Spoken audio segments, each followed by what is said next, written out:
Ey dostlar men jahan şeydayı boldum binni. O can dost men jahan şeydayı boldum binni. Jahan içre terbe hal giryana boldum binni. Ey ne fikir gal ne hoş divana boldum binni. Kaygı bilen kapmazdı pervana boldum binni. Ey dostlar mene koşulup veyrana boldum inni, hayrana döndüm inni.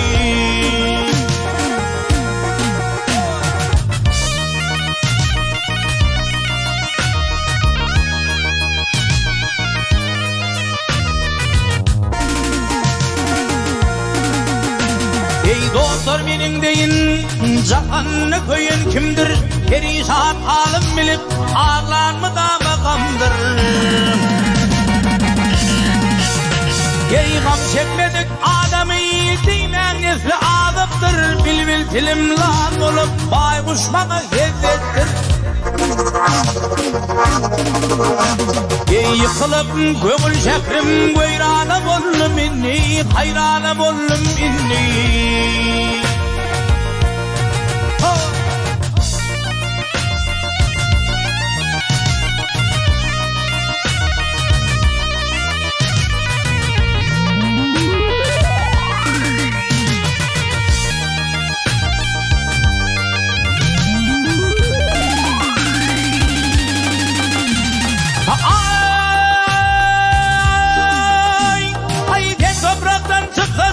Görkem karşı gelir ömrümün sarayından munne bir terfik alar.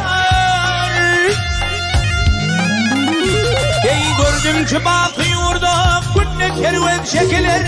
Benim sol karvağıtım ol kervene takılır. Ey parmağın alım yarığı rovana boldum inni, rovana boldum inni.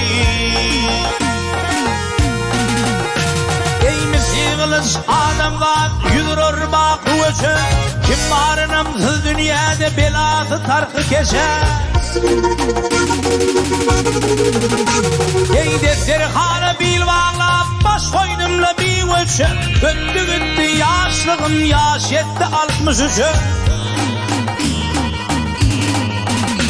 Ey dostlar mene koşulup veyrana boldum inni, veyrana boldum inni.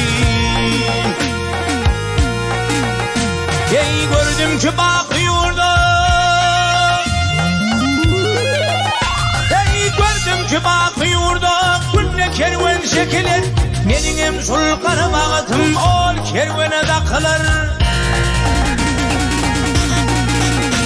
Ey parmağın alım yarığı rovana boldum inni, divana boldum inni.